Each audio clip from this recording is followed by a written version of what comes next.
développement durable a 3 actions principales dans l'année, dont cette semaine de réduction des déchets. L'idée, c'est de faire travailler en mode projet des groupes de travail, d'étudiants et de personnel, pour organiser une manifestation qui a lieu pendant une semaine, avec un point d'orgue sur cette journée du 25, qui permet, au travers des ateliers, de pouvoir se rendre compte de notre impact environnemental à chacun et de voir qu'est-ce qu'on peut faire au quotidien pour diminuer notre impact, notamment au travers des déchets.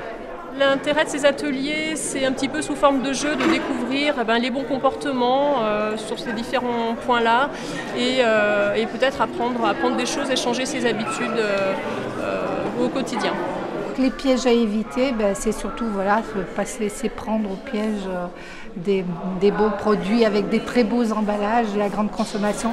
On fait un jeu en fait où 2 personnes doivent faire leurs courses et donc choisir les produits qui ont le moins d'emballage et donc qui sont le plus responsables en termes environnementaux. Il y a des produits où on est sûr. Et il y en a d'autres où à chaque fois c'est un peu au moment où on arrive devant le produit on n'est pas vraiment sûr, donc c'est pas mal de le faire. Au moins on se pose les questions une fois pour toutes et c'est fini quoi. Ce stand c'est un bar à eau et il consiste à faire goûter différentes eaux en bouteille, de l'eau de source, de l'épar, de la Volvic, etc. ainsi que de l'eau du robinet, afin de savoir si les personnes arrivent à reconnaître de l'eau en bouteille de l'eau du robinet. La deuxième, tu as dit l'eau de source, alors en fait c'était de l'eau du robinet. Ouais. Voilà. La troisième, l'eau du robinet, alors c'était de l'eau de source. Ouais. Changer la mentalité, leur faire prendre conscience que l'eau du robinet est bonne au goût et est bonne également pour la santé. Cette année, le groupe Développement Durable a contacté plusieurs partenaires institutionnels. On peut citer le Grand Lyon, qui nous accompagne notamment sur la mise en place des ateliers, l'ADEME qui fournit beaucoup d'affiches et puis des prospectus. Et puis nous avons aussi l'entreprise Éco-Emballage, spécialiste de l'emballage, qui est intervenue aussi sur les stands.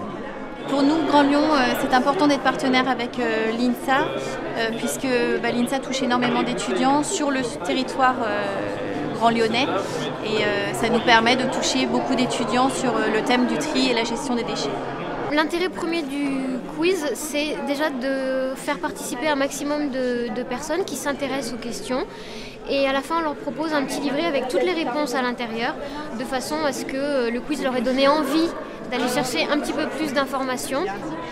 En regardant dans les magasins, en regardant les différents paquets, on n'a pas forcément le réflexe de penser à toute la production de gaz à effet de serre au niveau du transport, de la fabrication et du fait que le riz soit équitable ou non.